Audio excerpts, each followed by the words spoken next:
이르면 오늘 밤, 늦어도 내일 새벽 안에는 삼성전자 이재용 부회장의 구속 여부가 결정이 됩니다. 국정농단 사건 항소심에서 집행유예로 풀려난 이후 2년 4개월 만입니다. 1년 만에 풀렸는데 신경 한 말씀 해주세요. 여러분들께 좋은 모습 못 보여드린 점 다시 한번 대단히 죄송하게 생각하고 있습니다. 1년 동안 저를 돌아볼 수 있는 정말 소중한 시간이 되었습니다. 앞으로 더 세심하게 살피고 열심히 하겠습니다. 불법적인 합병 의혹과 관련해서 보고받거나 지시하신 적 정말 없으십니까? 주거를 수사해서 지시했던 정황이 있는데 여전히 불나십니까? 3년 만에 영장 심사 맡게 되셨는데 신경 어떠십니까? 한 말씀만 해주시죠. 김 변호사님, 네. 저희는 일목요연하게 정리를 했지만 그냥 좀 단순하게 정리를 해보면 검찰은 증거인멸 우려도 있다는 거잖아요. 이재용 부회장한테. 그러니까 구속을 해야 된다. 결과 어떻게 나올 거라고 보세요? 결과요? 예. 저 내일 출연 안 하죠. 예측을 해보면 저는 영장 안 나올 거로 보는데요. 기각될 거라고 저는 보십니까? 기각될 가능성이 높다고 저는 개인적으로 그렇게 보고 있습니다. 제가 이 사건을 좀 그래도 들여다본 결과. 왜냐하면 이유도 말씀드려야 되나요? 그럼요. 왜냐하면 이게 지금 결국 문제가 좀 죄가 어려운 문제인데 삼성물산하고 제일모직 합병하는 과정에 있어서 이재용 부회장에게 유리한 게 제일모직 가치를 높이는 거거든요. 그러니까 제일모직 가치를 높이기 위해서 삼성물산의 주가를 좀 시세 조정을 해서 주가를 눌렀다. 주가를 내리게 시세 조정을 했다는 거 하나. 그 다음에 제일모직의 가치를 높게 평가하기 위해서 제일모직의 자회사인 삼성바이오로직스에 분식회계를 했다. 이게 두 개입니다, 결국.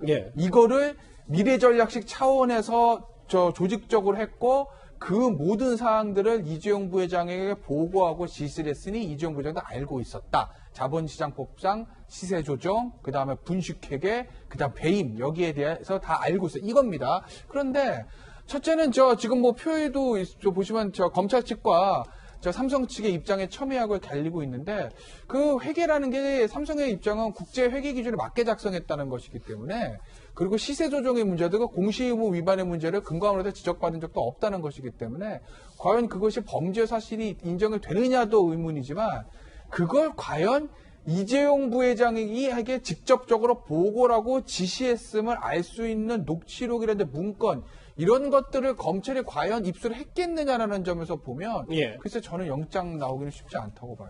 구속을 면할 거라고 전망하시는군요. 저는 그렇게 보는 거죠. 이현정 의원. 그런데 지금 이번에는 조금 당시 2년 4개월 전에 구속 집행유예로 풀려났을 때 조금 여론이 다른 것도 감지가 되는 게 특혜도 당연히 없어야 되겠지만 이재용 부회장한테 불이익도 없어야 되는 거 아니냐라는 일각의 여론도 좀 있는가 봅니다. 아무래도 우리가 이제 코로나 전국에서 결국은 이제 이 경제계가 얼마나 중요한가에 대한 이제 국민적 인식이 좀 있는 것 같습니다. 특히 지금 이번에 코로나 전국 속에서도 그래도 삼성이 보면 글로벌 기업으로서 굉장히 성과를 올리고 있는 상황 아니겠습니까? 반도체나. 더군다나 이제 오너의 역할이 굉장히 중요하게 부각되는 시점이죠. 얼마 전에 이재용 부회장이 본인은 이제 사실 승계를 하지 않겠다라고 이제 선언을 했지 않습니까? 이제 그런 이유도 있는 것이고 또 하나는요. 이 사건이 이미 1년 6개월을 조사한 사건입니다. 정말 삼성바이오로직스를 어쩌면 1년 6개월 동안 정말 탈탈 털다시피 털었어요. 지금 수사 기록만 20만 장이라고 이야기 나오지 않습니까? 더구나 이 사건의 수사에 소환된 사람은 수백 명입니다. 그리고 또 삼성 바이오로직스 사장도 두 차례나 영장이 기각됐어요. 자, 그럼 우리가 구속에 3대 요건이 있습니다. 증거인멸과 도주료가 있습니다. 그리고 사안 중대성이 있는데요. 일단 이재용 부회장이 도망가겠습니까? 안 가는 거죠. 그 다음에 이 사건이 가지고 있는 또 증거인멸. 자, 1년 6개월 동안 검찰이 다 털었는데 증거인멸할 게 있겠습니까? 이제 그런 부분에 대한 것들. 또 사안의 중대성. 근데 이 부분은요, 어떤 면에서 보면 굉장히 논란적인 사건이에요. 아까도 임태현 변호사 이야기했지만 굉장히 다른 시각에서 볼 수가 있는 사건이거든요. 그렇다면 충분히 법원에서 구속을 하지 않더라도 다퉈볼 수 있는 상황이지 않겠습니까? 굳이 이 시점에 구속을 해야 되느냐? 이 부분에 대한 우려가 있는 겁니다. 이재용 부회장은요, 4년 전, 그러니까 2016년 국정농단 1차 청문회에서도 경영권 승계에 관련해서 이런 말을 하기도 했습니다. 화면 만나보겠습니다. 양사의 합병이 내 승계나 이런 것과는 관계가 없고 제가 모자라다고 주시해 주시고 이재용 부회장이 갖고 있는 재산의 거의 대부분을 제일모직의 주식으로 하고 있었고요. 삼성과 물산은 삼성전자와 삼성생명의 주식을 많이 갖고 있는 국내 지주회사였습니다. 이 두 회사의 합병은 이재용 부회장의 어떤 재산이 그 전체의 사실상 지주회사의 주식으로 바꾸는 삼성그룹의 선세 승계 과정의 완성지는 않지만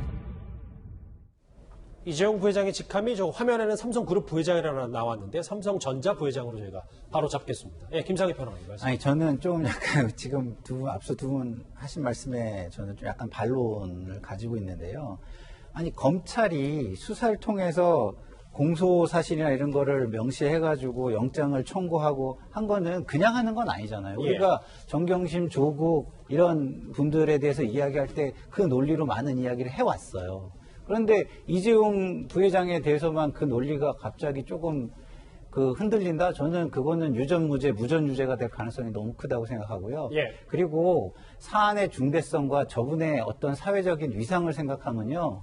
국민들에게 공정함을 보여줘야 하는 게 저는 필요하다고 봐요. 그렇기 때문에 그 사안의 중대성 뭐 이런 걸 볼 때 과연 이게 기각하는 게 옳은 건가 저는 잘 모르겠습니다. 알겠습니다. 조금은 입장이 다르시네요. 김 변호사님. 정리를 좀 해볼게요. 어제 이례적으로 삼성이 호소문까지 내면서 여러 가지 그 목소리를 냈고 오늘 관련해서는 뭐 여론조사가 아니고 빅데이터 분석을 해보니까 선처, 엄벌, 선처 쪽에 조금 더 무게가 좀 실리는 것도 있는데 이런 여론들도 이번 구속 여부에는 영향을 미칠 수 있는 겁니까? 저는 큰 영향 없다고 보고, 그리고 저 여론 때문에 저는 물론 기각을 주장하긴 하지만 뭐 선처가 저 기각이잖아요. 예. 그러니까 저랑 같은 생각하시는 분이 60%라는 얘기인데 그렇다고 해서 여론이 저러니까 기각해야 된다. 여론이 구속을 원하니까 발부돼 이러면 안 됩니다. 이건 여론 재판이지 이거 사법이 아니에요. 그러니까 그렇죠. 저는 사실 저 빅데이터 저 분석이나 뭐 여론조사 저런 거는 저는 저 의미를 둬서도 안 된다고 이제 보는 사람인데 예. 근데 문제는 하나 재밌는 게 삼성의 대응이에요. 그러니까 이재용 부회장이 저 얼마 전에 어제도 아까도 김종석 앵커 얘기했듯이 주말에 굉장히 언론의 호소문, 굉장히 삼성이 그동안 냈던 어떤 대언론 발표문 중에 굉장히 수위가 높아요. 굉장히 높은 수위의 언론 발표문을 냈습니다. 우리는 구속되면 안 됩니다라는 얘기, 예. 구속을 피하게 해달라는 얘기. 그런데 좀 시간을 2016년으로 돌아서 보시면 당시에 처음에 구속될 때 사무소에서 이런 거 나왔습니까? 안 나왔습니다. 1절 이런 얘기가 없었어요. 예. 그리고 첫 번째 영장 기각되고 두 번째 심사에서 발부가 돼서 1년 넘게 구속이 돼 있었어요. 그렇죠. 그때랑 상황이 뭐가 달라졌을까?